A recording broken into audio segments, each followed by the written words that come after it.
Deshaun Watson. Uncatchable. Deshaun Watson's struggles continue. We'll talk about that. Also, Saints over the Panthers. A third of all 2-0 teams in the league are in the NFC South. What's that about? And Bryce Young's home debut. Yeah, the center's over there. Bryce, let's go around the horn. I've seen Hall of Fame quarterbacks do that before. John Elway's done that before. That's okay. But when you see it, you're still gonna laugh, right? The latest on Nick Chubb. For the second straight week, a catastrophic season-ending injury on Monday night. We're not going to show you the replay here. The turf grass debate, well, this one was on grass, but does that have anything to do with it either? It had just a pall over the game and a pall over the Browns' season once again. Well, when play resumed, though, it was Pittsburgh doing just enough in this mistake-filled bouillabaisse of a game. Fire Matt Canada chance cascading down in Pittsburgh to fire the offensive coordinator in week 2 here. But some of that on Pickett and his second straight off game as well. And also another struggle for Deshaun Watson. Where should the Browns be with him right now? Last year, of course, there was rust, understandably, in his half the season. Through 2 games, 55% completions, and he's missing receivers 5 yards out of bounds on some hucking prayers. Turnovers were huge and hideous as well, and personal fouls. So I'll ask whether any of you are beginning to doubt where Deshaun Watson and the Browns are right now. But Courtney, let's start with your takeaway from Steelers over Cleveland. I want to start with the team that won and Mike Tomlin's response to those fire Matt Canada chants that we heard loud and clear on the broadcast.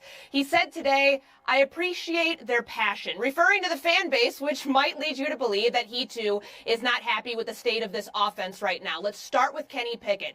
The interception on the first drive, not great. The reason that the Steelers were able to stay in this game and end up pulling out a win is because they had 2 incredible defensive plays from Alex Highsmith and from TJ Watt. But offensively, they looked like a mess. This doesn't look like the Kenny Pickett that we saw in the preseason. He's throwing behind receivers. He missed George Pickens on a slant route. It just doesn't look good. But where's the run game? This was supposed to be a big part of their offense.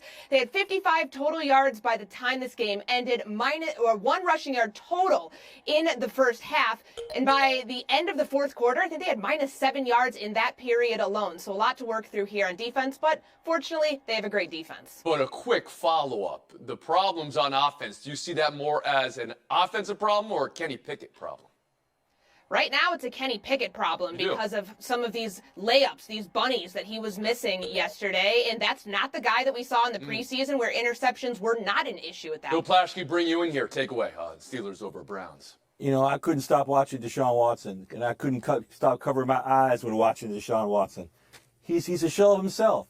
Who is this guy? In 8 games since he joined the Browns, he's accounted for 11 touchdowns and 9 turnovers. He's been awful, arguably the worst quarterback in the NFL during that time, judging by all the numbers. He looks lost out there. He looks confused. He looks slow.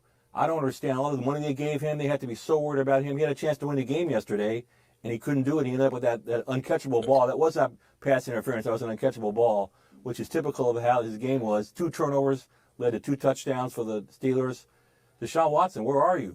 Okay. I was calling for illegal contact. That's what I said, at least in the tease of the show, because it may have been before the pass. But Kevin Blackistone on the takeaway from last night, is it about Cleveland or Pittsburgh to you? No, I'll follow up on what Bill said. It's got to be Cleveland for me right now. You know, the Steelers, Mike Tomlin, he'll figure that thing out. He always does. But the Steelers invested so much in Deshaun Watson, and he is not himself anymore. I mean, since he's come back, his completion percentage is down, his TD percentage is down. He doesn't appear to be able to get away from pass rushers anymore, which is one of the things that made him so special. So what do you have left? No wonder he was so frustrated last night. 2 flags on him for grabbing a face mask. When have you ever seen that from a quarterback? And then the incident with the referee, not good. And now he doesn't have a running back. Nick Chubb, a guy who spoke out, was on that Zoom call this summer with the other running backs talking about contracts. A guy who, the first NFL running back in history to go 5 straight years, first 5 straight years with a 5 yards per gain average, and now he's out obviously for the season. That franchise right now is broken, and there's no way to repair it. And Harry Lyles Jr. Well, first, we talk about Steelers fans wanting to fire their offensive coordinator. I feel like we do that every year with this team. A team obviously filled with a lot of tradition, that being one of them. But I do think that they'll be okay because of how great that defense has played and the talent that's on it. TJ Watt is finally healthy, and we saw that last night. But the Browns are in a place where they cannot run and hide from this terrible Deshaun Watson contract anymore. In 8 games, he's got 11 combined touchdowns and 9 turnovers. And one of the things that gave the Browns any hope at all this year was the fact that you had Nick Chubb and the fact that you have a defense that a lot of people fear. And you just lost one of those things. So now you're in a place where there is no hiding from Deshaun Watson and the fact that he has not looked like the same player in almost 3 years now. So I don't know where the Browns go from that because he's got a no-trade clause. There's no easy way out from that. I think they would owe something like $100 million if they cut him. So you have to figure that out at some point, and I think we're going to get to a place where we saw all the hype for DTR, his backup, in the preseason. It's not going to be a long time before you start seeing people perhaps starting to call for him because of how poor Deshaun Watson So I'm hearing looked. from 3 panelists here, 6 games last season and 2 games this season is not too early to say we may have made a huge $230 million mistake. That's enough time. With training camp, that's enough time. He should be better than this. The Nick Chubb injury, both brutal and for Chubb, of course, full pause, and for the team. But I want to get to what Blackistone was saying about the running back position. Courtney Cronin, your thoughts on that? How ironic was the timing that the NFL filed a grievance against the Players Union yesterday about the what they were alleging that the Players Union told players, running backs, to feign injuries or exaggerate them to help with contract negotiations, and then Nick Chubb ends up going down with a very gruesome injury. He's the heart and soul of this team. With him out, they can look to some trade candidates, maybe Cam Akers ends up being the guy that they end up going after, but this has got to be on Deshaun Watson. You paid $230 million to bring in somebody who had a total QBR of 16.5 last night and was sacked 6 times. Some of which he caused by himself. He's got to be the one to pull this team out of this rut right now with Nick Chubb on the sideline for the year. We've been Horn. We'll move on to last night's other game. The NFC South right now. Tampa 2-0, Atlanta 2-0, and New Orleans 2-0. Who had that? More 2-0s in division than the entire AFC right now. But the eye test, this Derek Carr pick that he threw into triple coverage, means it was 6-3 at the half. And the final was Saints 20, Panthers 17. Bill Plaschke, how good of a 2-0 are these Saints? They are good. I love me some Derek Carr. I saw him, what a leader he was out here for Vegas in a terrible defense. Now he's got a great defense. There did not a lot of penalties. He completed 80% of his passes in the second half for 2 touchdowns. When the big moments come, Derek Carr steps up. This is really the kind of team he's always wanted, always needed. He has 4 completions of more than 40 yards. That's the most in football right now. Derek Carr and the Saints, I'm all in. Kevin Blackistone, you're shaking your head no. You seem perplexed by Plaschke's argument there, please. I mean, congratulations on being 2-0. They won a week ago by a point. They won last night over a rookie quarterback, 20-17. I like Derek Carr, too. I think he's been a punching bag unnecessarily. But you know what? Talk to me after they play Green Bay, after they really have to put up some points, and see how stout the defense will be. I'm not sold on the Saints just yet. Wait, so Green Bay's the barometer? Whether the Saints are for real? Very interesting. Harry Lyles Jr. on the 2-0 New Orleans Saints. KB, I'm glad you mentioned the Packers because, it's really funny. Another team that's 2-0 in the NFC South is the Atlanta Falcons, and they just beat those Green Bay Packers. And I tell you what, I think that they might be the best team in the NFC South. And Bijan Robinson also might already be the best running back in the NFL. I mean, you make a fine argument there. Call it today. Can we please talk about the team we saw last night, the New Orleans Saints? And I showed you the Derek Carr pick. And in fairness, that was his one for the game, Courtney Cronin. But that was a tough and ugly pick. How 2-0 are these 2-0 Saints? Their defense is keeping them in games, and that's the reason that Derek Carr can make mistakes like that and be able to rebound. This is the 10th straight game where New Orleans defense has held opponents under 20 points, and they got pressure with 4. They didn't have to blitz last night, which is great. When you have a division where you face quarterbacks who are young, like Bryce Young and Desmond Ridder twice in a season, you've got 7 you can commit to coverage. That's the caveat here where Dennis Allen's able to get very creative in the way that he attacks these passing offenses. So I think as far as their strengths, it's obviously on the defensive side of the ball, but Derek Carr's going to end up working through things. He said during the game that he learned some things on the fly with his receivers about where they might want the ball placement, so hopefully for their sake they can carry that. So am I learning here that this panel thinks the Saints are for real, or their defense is for real, and that they could build upon that? Harry's got Atlanta in the division. I know that. You didn't even mention the team that played last night in our... Saints win. Let's ask a question about Bryce Young here, because it was his home debut. The numbers, in the end, were better than last week, but a lot of those numbers came on a last drive versus a prevent-y defense for New Orleans. Harry, anything jump at you with the number 1 pick, good or bad? For me, a lot of it's good. You can still see his really natural and good game instinct. The thing that concerns me about them and him is the fact that he's been pressured on 33% of all of his dropbacks, which is the highest in the NFL. If you look towards a team like, I don't know, the Cincinnati Bengals, who also took a guy number 1 overall, and how they haven't necessarily protected him and how that is turning out, that for me is my biggest concern with the Panthers and Bryce Young. Horny, what jumped out you, Bryce Young? You could hear on the broadcast when he was going up to the line of scrimmage yelling, kill, kill, kill. That's on play calling because he sees something clearly pre-snap that he has to adjust to. But that's a really good sign. Somebody like him who's young in the NFL can go and make those adjustments at the line of scrimmage, even if his team can't run the right Bill play. Plaschke? He looks like a good college quarterback who's lost in the NFL. He hasn't completed the pass of longer than 15 yards yet. They're not really testing him. They're rushing him. He seems lost. Kevin Blackistone. And that's why he's a rookie quarterback. We see this from time to time. Trevor Lawrence started out. He didn't look very good. You get a few games under your belt. We know this guy can play. He played the top level in high school, the top level in college. He'll figure it out.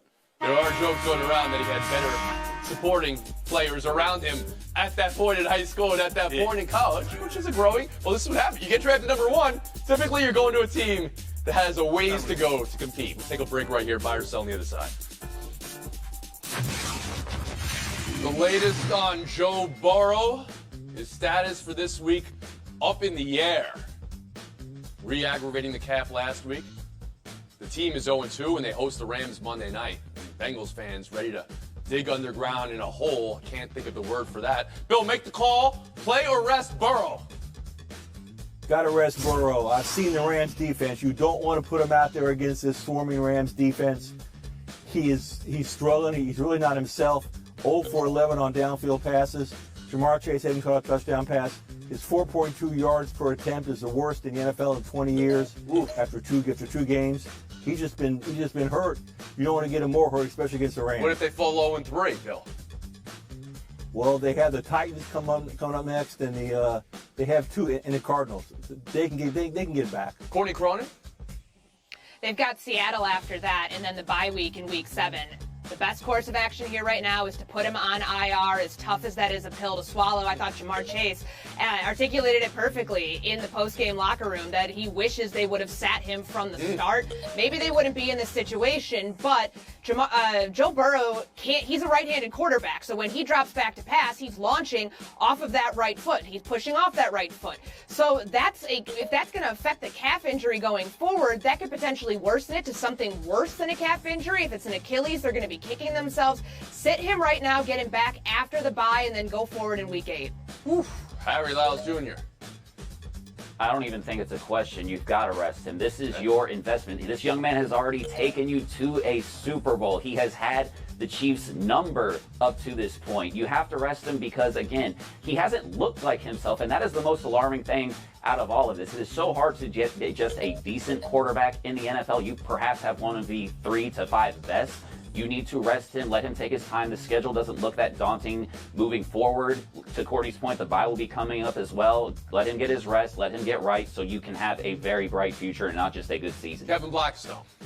Yeah, that yards per attempt that he has right now is incredible. I mean, that leads to the fact that they lead the league right now in 3 and outs in this league so far. You know, they paid him $275 million for 10 years to be there, not for 10 games. All right, I understand everybody's. Does anyone know who the backup quarterback is for Cincinnati? Jake Browning. Yes. Jake Browning. It is Browning. Well, appreciate you guys at least mentioning the name. That was a change. I watched my they made. Rams film. Yeah, you're watching your Rams film. I'm glad you brought up how daunting the Rams matchup is. You said they should tank the season 3 weeks ago. Now it's all like, oh, these Rams They're are going to the playoffs. They're going to the playoffs. The Cincinnati team did start 0-2 last year, did win 10 straight. Whether you think they could win 10 straight, start a streak with Browning at quarterback, something different. But we'll move on. Buy or sell to Alabama QB shuffle. Nick Saban going back to Jalen Milroe as starter now for this week versus Ole Miss over Tyler Buchner and Ty Simpson. Milroe benched in the win over South Florida last week, but that win was the losiest win we've seen the Tide and Saban have in some time in the slop. Harry, you weren't at that game for Alabama. You did cover the Texas-Alabama game. Week before that, does Alabama have a QB problem? Has Saban botched it with all the shuffling? It's definitely a tough situation, but I don't think Saban's botched it necessarily. He had Milroe in there because he is very clearly the most talented of all his quarterbacks. Because Texas did not go the way they wanted it to, they played Buchner. He's got the most game reps. And that, to me, is something that obviously has been the biggest detriment to Jalen Milroe, because as I've spoken to a Heisman winner here during the summer, Charlie Ward, he said, hey, the one thing that helped my own development was the fact that I did not have those game reps. Once I got those, I became the player I knew I could be. Jalen Milroe needs that. It just so happened that they played Texas in week 2. Follow up, because Saban said this. He said that Milroe showed good leadership while taking the seat last week. How do you read that? I think that helps. I think he wanted to see if he was going to be a mature player. That's something that Saban's always had in his program, guys that are going to root for the men around him, because that's sort of how they build each other up. It's a bunch of 4 and 5 stars making each other better. Kevin Blackstone. Well, they don't have a quarterback problem. They have a coaching problem through the first part of this season. That's not a move that Nick Saban ever should have made, and I would bet that at the end of the year he'll look back on that and regret that. Jalen Milroe, with that offensive line that can't block very well, is your best option under center, because at least he can get away. And it's not going to get any easier against Ole Miss, because guess what? Jay Golding, their defensive coordinator, where was he the last few years? On the Alabama staff. Pete Golding, but yes. Pete Golding, but correct. Pete yes. Golding. Bill Plaschke. I've never heard a coach say a quarterback was going to be a starter because he was a good cheerleader on the sidelines the game before. That's ridiculous. Milroe never should have been benched in the first place. They got an issue, and KB's right, it's a coaching problem. I think it goes to Tommy Rees. They have a new offensive coordinator. He wasn't really successful at Notre Dame as an offensive coordinator. I think he's trying to figure out these quarterbacks. They have 3, they have none. Gordy Cronin. A lot of people criticize Nick Saban for not attacking the transfer portal as much and for being so outspoken against it. Well, he did. He got Tyler Buchner. It just happened to be not so great of a pickup. All they needed to do was look at the game that they had against USF. They were 33-point favorites in that game, and they looked terrible with Tyler Buchner and Ty Simpson. Jalen Milroe is the only answer here going forward, but every quarterback they have is going to struggle behind an offensive line that gave up 5 sacks against the South Florida defense. Bill Plaschke, Harry Lyles Jr., thanks for your time today. Plaschke, I'm still calling you out on what you tried to do with the LA Rams. That was an incredible pivot you tried to make there. Gordy Cronin, Kevin Blackstone, Showdown next. Date on Saquon Barkley. I'm not saying that he's out yet. He's a quick healer. I'm not saying he's in, he's out. We're going to take it all the way up with him to Thursday. A quick healer and a game-time decision for a short-week game. Do you believe Daboll there, Courtney, or is it strategy? All I believe is that this is a low ankle sprain versus a high ankle sprain. Brian Daboll looked like a hostage there delivering that news. They play on Thursday. Saquon Barkley will not be playing. Kevin Blackstone. If my doctor gave me a diagnosis like Brian Daboll just gave, I would not believe it. Come on. Quick healing? You don't believe in quick healing? So you both I say believe this in blue is healers. because he needs that strategic. What are they going to think? Oh, we don't know who to tackle. They don't have a running back? No. We'll move on. Showdown 2. Kyle Schwarber last night. Look at this home run. 483 feet. his 45th home run of the year, which matches the number of singles he has on the season, also 45. He's batting 197. He has 99 RBIs. Kevin, what stands out most of those Schwarber numbers? Maybe that 483, because he's got 2 other 480-foot home runs this year. And you look at that red line, that's 500 feet. Come on. I agree. That's 550 if it's an inch. Go ahead, Courtney. Tony, it's the next number. If he has one more RBI, that's 100 on the season to go along with 100 runs, 120 walks, 45 home runs, all while hitting under 200. Do you know how many players in baseball history have 45 home runs or 100 RBIs while hitting below 200? 0. He would be the first. Cordy Cronin. FaceTime.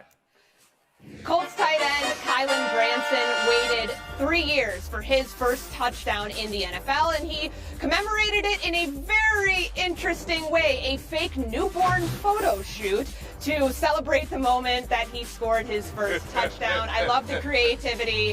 Hats off to this guy. It's awesome. Oh, Lion King right there. There was a little bit of a Lion King situation as well. All right, we love that.